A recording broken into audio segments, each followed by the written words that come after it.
연초 연중에는 잊고 지내다가 연말이 다가오면 불현듯 생각나는 게 있습니다. 아차차, 건강검진. 자, 올해도 건강검진 성수기라고 하는 시즌이 이제 찾아왔는데요. 나라에서 해주는 기본 건강검진도 있지만 추가 검사를 위해서는 비용이 드는 항목들도 있습니다. 유료 건강검진 항목들을 보면 이게 정말 많고요. 뭘 해야 되는지 잘 몰라서 고민되는 경우들이 있습니다. 자, 그래서 오늘 건강검진 성수기에 알아보는 건강검진의 모든 것, 필수 건강검진 항목, 그리고 돈을 혹시라도 날릴 수 있는 항목, 이런 것들이 있는지 전문가와 알아보겠습니다. 궁금한 점도 문자 받고 있습니다. 유튜브 닥터프렌즈의 내과 전문의 우창윤 서울 아산병원 교수 함께합니다. 전화 연결돼 있습니다. 안녕하십니까? 네, 안녕하세요. 우창윤입니다. 예, 자, 오늘은 또 전화 연결로 함께 해주고 계십니다. 저희 슬기로운 라디오 생활 주치의라고 할 수가 있겠는데. 안녕하세요. 네. 예, 자, 건강보험료 내고 있는 국민이면 나라에서도 정기적인 건강검진 받을 수가 있습니다. 일단 네. 가장 먼저 건강검진 받아야 하는 이유 뭡니까?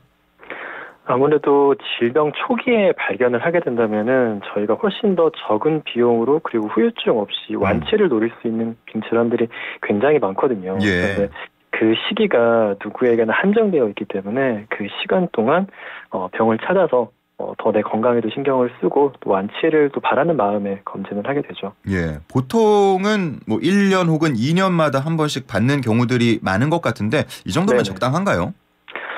그래서 항상 그 검진을 하게 되면은요, 다음 검진 언제쯤 합시다라는 이야기를 해드려요. 그래서 사실 괜찮은데 너무 자주 검진을 하는 것도, 이 검진이라는 것도 그냥 피검사 이런 것만 하는 게 아니라 뭐 내시경이라든지 이런 것들은 뭐 번거롭기도 하고 그 예. 시술 자체가 위험할 수도 있어서요.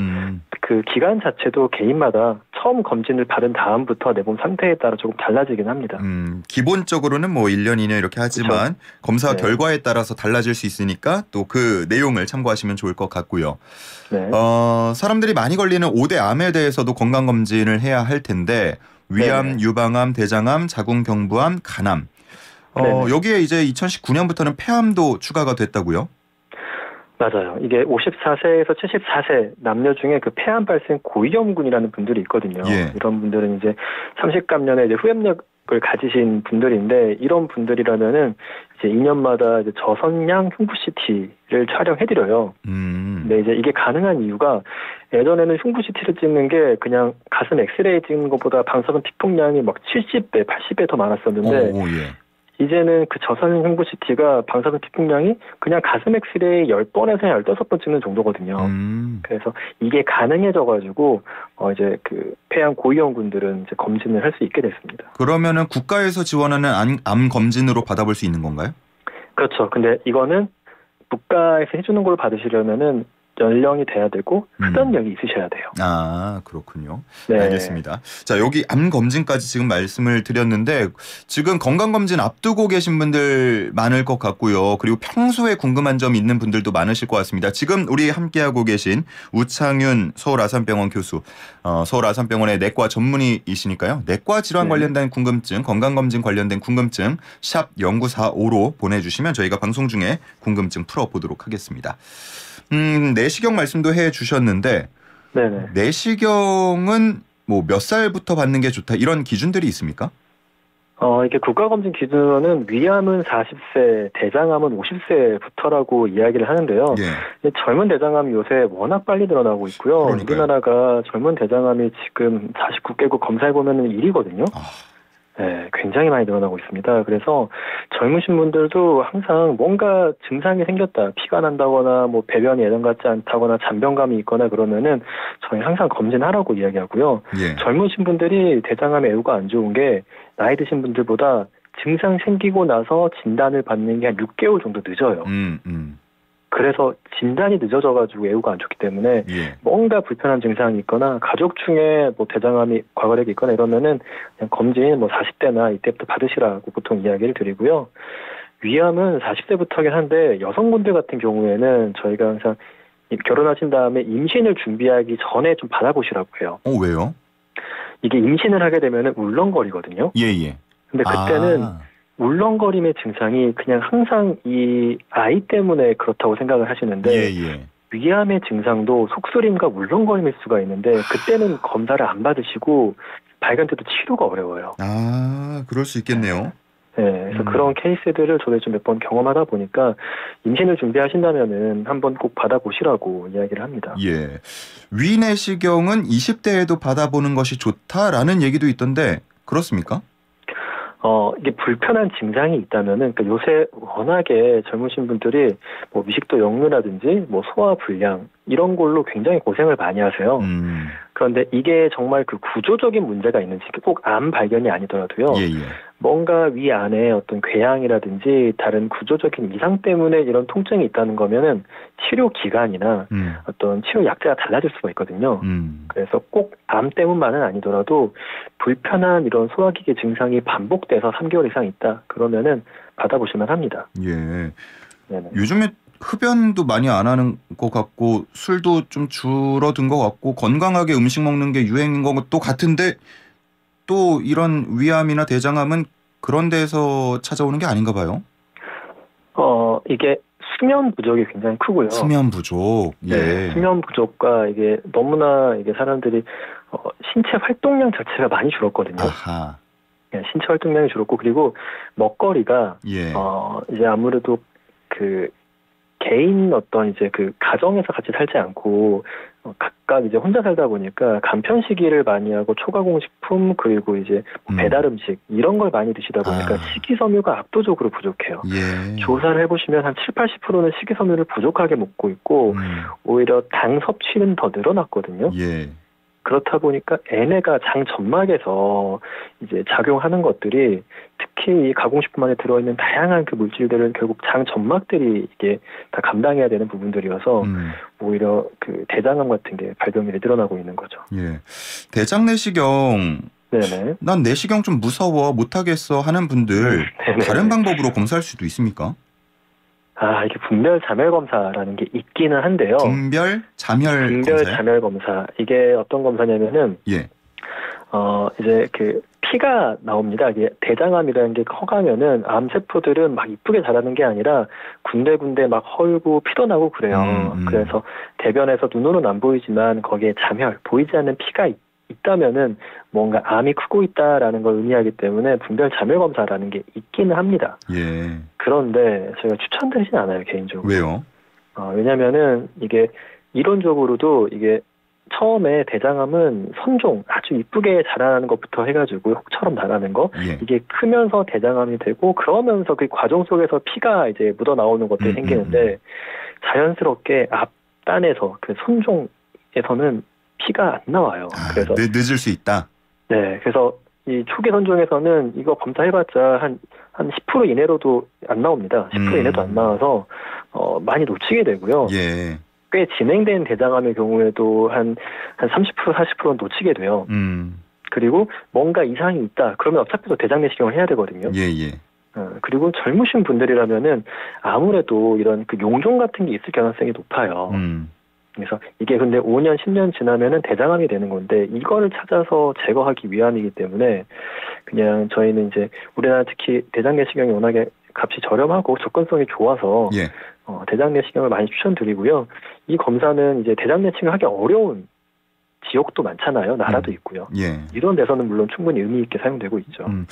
분변 자멸 검사 말씀하시니까 또 궁금한 게 보통 기본 건강검진 받으러 가면은 피검사나 소변검사를 진행하게 되는데 네네. 이걸 통해서 뭘 알 수 있는지 그리고 이것도 마찬가지로 그때 알면은 좀 늦는 건지 이런 것도 궁금하네요. 피검사는요, 정말 많은 걸 알려줍니다. 전신적인 건강 상태 알려주시는데, 일단 혈당, 콜레스테롤, 간 기능, 신장 기능, 빈혈이 있진 않은지, 뭐, 염증이나, 예. 그리고 뭐, 전해질 수치 같이 일반적인 건강 상태를 알 수 있는데요. 이것들은 암과 같진 않고요. 뭔가 좀 해마다 혹은 분기마다 하면서 특히 혈당이나 뭐 콜레스테롤, 간 기능은 조금 자주 들여다보면서 내 상태를 좀 체크해 볼 필요가 있는 것들이죠. 그렇군요. 소변 검사는요? 네. 소변 검사도요.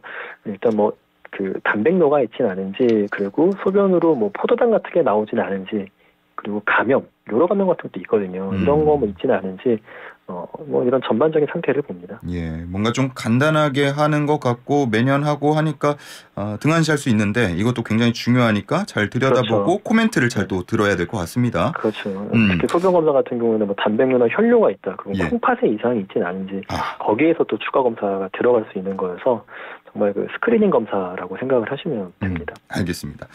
각종 초음파 검사에 대한 궁금증도 많은데 뭐 네네. 자궁, 유방 외에도 갑상선, 복부 초음파 검사 등등 다양하잖아요. 네네. 초음파 검사도 꼭 필요합니까? 제가 하지 말라고 하는 초음파 검사가 있어요. 뭐예요? 전립선 초음파는 사실 안 하시는 게 맞긴 합니다. 왜요? 예, 이거는 전립선 초음파가 보통 검진에 많이 들어가 있는데요. 예. 목적으로 하면은 거기서는 이제 전립선 암에 대한 이야기가 항상 적어져 있을 텐데. 그렇겠죠. 전립선 암을 보는 거는 특이하게도 전립선 암은 혈중 검사 PSA라는 검사로 우리가 더 민감하게 볼 수가 있어요. 네, 그래서 사실은 PSA가 높았다. 그럼 전립선 초음파는 어떤 목적이냐? 조직 검사를 할 때 초음파로 보면서 해야 되잖아요. 그럴 때 초음파를 사실 하거나 그냥 전립선 비대가 있는데 이게 진짜 크기를 좀 재고 싶다. 전립선의 크기. 그럴 때 사실 사용을 하는 건데 암을 보기 위해서는 혈액 검사를 하는 게 전립선은 맞기 때문에 그건 사실 빼셔도 됩니다. 오, 그렇군요. 네. 이런 내용이 정말 도움이 되는 게 뭐냐? 보통 이제 뭐 대부분 내가 건강검진을 받기 위한 의료기관의 홈페이지를 들어가서 둘러보거나 아니면 상담 자료를 통해서 보게 될 텐데 뭐 골드, 실버 이런 식으로 나눠져 있는 경우도 맞아요. 있고요. 네, 금액마다 굉장히 좀 다르고 검사 항목들도 다르고 이래서 이거를 어느 정도를 돈을 내고 뭘 해야 되는지 그리고 또 다 할 수 있는 게 아니에요. 보면 선택인 경우도 많고 이러다 보니까 정말 고민이 많이 되는데 올해 건강검진 앞두고 있는 분들 이 검사는 필수적으로 꼭 받았으면 좋겠다 하는 뭐 항목도 있습니까? 우리나라는 이제 위대장 내시경이 아무래도 가장 효과가 좋고요. 특히 그 대장 내시경, 그러니까 이게 분별 자멸 검사로 하지 마시고 대장 내시경 받기를 추천드리고요. 예. 사람들이 그런데 건강검진에서 보고 제일 간과하는 게 공복 혈당 검사거든요. 그러니까 공복 혈당 검사가 120, 7 이렇게 위로 올라가지 않으면은 당뇨병이라고는 안 나오고 당뇨병 전 단계라고 나와요. 그런 경우 많죠, 맞아요. 그렇죠. 그러면 사람들이 괜찮다라고 생각을 합니다. 예. 그런데 이게 굉장히 의미가 있는 게 어떻게 보면 이거는 대장암에서 그 손종을 발견한 거랑 비슷해요. 이때 떼어내면은 아무 문제 없거든요. 이 대사질환은 그 도미노라 그래가지고요. 앞단에는 하나하나가 세워져 있어서 여기서 넘어져도 세울 수 있는데 이 뒤로 넘어가면은 도미노들이 뭐 복잡하게 엮여 있어가지고 우리가 손으로 세울 수가 없어요. 예. 그런데 이 공복혈당 장애는 정말 그 당뇨병 갈랑말랑하는 단계에 있고 여기서 관리하지 않으면은 아주 확실하게 높은 확률로 당뇨병으로 진행을 합니다. 그래서 이 단계에서 이제 내분비내과나 이런 병원을 주기적으로 다니면서 자기네 식생활이나 활동을 체크업해서 내 삶의 경로를 자기가 결정할 수 있는 마지막 시기라는 시그널인데 꼭 당뇨병이 되신 다음에 병원을 가시더라고요. 네, 그래서 이걸 좀 무시하지 말았으면 좋겠다. 네, 이야기 드리고 싶습니다. 9400님이요. 아우 정말 갈 때마다 추가 검사 뭘 선택해야 될지 몰라서 너무 난감하다. 필수 말고 선택지 중에 꼭 하면 좋은 거 알려주세요. 저는 40대 중반 남성입니다라고 하시는데 40대 중반 남성은 뭐가 좋겠습니까? 40대 중반 남성이요. 예. 이게 만약에 비만하시다 그러면 복부 초음파 해보시는 게 좋고요. 복부 초음파 비만하다라고 하면. 네. 그런데 요새 또 선택으로 흉부 CT, 복부 CT가 들어가 있는 경우가 있어요. 그렇다면은 그러니까 CT랑 초음파는 같이 하실 필요는 없습니다. 네, 특별한 목적이 있는 게 아니라면. 그래서 보통 많이 하시는 게 흉부 복부 CT랑 위대장 내시경 하시면은 뭐 대부분의 암들은 걸러지는 거고 그렇게 되면 복부 초음파가 필요가 없어져요. 아하. 네, 그리고 피 검사로 의미가 있는 거는 아까 제가 말씀드렸던 PSA 그것밖에 사실 없고요. 알파페토프로틴이라고 간암 표지자 검사도 이제 간암에 고위험군이신 분들 하는데 이거 알파페토프로틴까지는 좀 의미가 있는데 그 외에 굉장히 많은 이제 암 표지자 피 검사들이 있는데 이 친구들은 다 좀 보조적인 의미여서 굳이 안 하셔도 됩니다. 왜냐면 다른 염증성 질환이나 양성 질환에서도 올라갈 수가 있어서 오히려 좀 추가 검사들을 하게 되는데 그 추가 검사가 어차피 영상 검사예요. 그래서 영상 검사 하실 거면은 굳이 표지자 검사들을 안 하셔도 된다. 네, 그렇게 생각하시면 될 것 같아요. 알겠습니다. 지금 뭐 CT 이런 얘기도 많이 하시는데 제가 그 홈페이지에서 봤던 것 중에 지금 오늘 말씀 안 하신 내용이 하나 있어요. MRI. 아, MRI요? MRI는 꼭 받아야 됩니까? 아니요. 이게 내가 뭐 복부 CT를 찍었다 그럼 복부 MRI는 필요 없고요. 이게 특별한 목적이 있는 게 아니라면 그렇습니다. 그래서 보통 MRI는 뇌를 많이 찍을 거예요. 예. 그러니까 MRI는 그렇죠. 굉장히 오래 걸리는 대신에 이 어떤 물과 어떤 이런 기름 이런 것들 잘 구분할 수가 있어가지고 머리를 찍는데 일반적으로 공고되는 거는 이제 MRI 찍는 거는 혈관을 보느냐 암을 보느냐 이 두 가지거든요. 예. 그런데 암을 보기 위해서 MRI 찍지는 않습니다. 사실 왜냐하면 그 뇌암은 브레인 튜머는 호반하는 연령대가 있어요. 젊었을 때 혹은 나이 들었을 때고 중간 연령대는 정말 그 발생률이 낮기 때문에 굳이 추천드리지 않고 그렇다면은 MRI를 찍는 이유는 혹시 모를 뇌동맥류 이런 게 있진 않은지 이거거든요. 예. 그런데 이거는 워낙에 확률 자체가 낮기 때문에 저희가 일반적으로 인구 집단에게 추천하진 않아요. 왜냐하면 비용 효율이 안 나오거든요. 예. 그런데 MRI는 방사선 피폭이 없기 때문에 개인에게는 매우 안전한 검사예요. 그래서 내가 살면서 한 번쯤 궁금하다 혹은 걱정이 된다라고 하면은 1회 촬영을 해보시는 것도 괜찮다고 이야기를 합니다. 이거는 방사선 피폭이 없기 때문에. 알겠습니다. 네. 선생님 저희 이제 1분 정도가 남았는데 지금까지 네. 말씀을 하셨던 내용입니다만 그래도 마지막으로 강조하시는 의미에서 필수적이다 혹은 불필요한 검사다 할 수 있는 거 약간 요약해서 한번 마지막으로 정리 부탁드립니다. 일단 국가검진에서 나오는 것들은요. 그냥 비용 효율적으로 해야 되는 검사들이니까 그게 결국 돈을 아끼는 거여서 할 정도로 정말 낮은 단계로 추천을 하는 거니까 반드시 하셔야 되는데 나이 든 남성분들이 보통 안 하십니다. 네, 그래서 반드시 추천하는 검사들은 하셔야 되고요. 굳이 불필요한 거는 이제 아까 제가 이야기드렸던 대로 전립선 초음파라든지 CT와 초음파를 같이 중복해서 실행한다는 것, 그리고 암 표지자 검사 중에서는 뭐 PSA나 알파베타 프로틴 외에는 암 선별 검사로서 쓰이지는 않는다. 이런 것들을 좀 아시면 될 것 같습니다. 알겠습니다. PET? PET라는 것도 있나요? PET는 전신을 촬영하는 건데요. 예.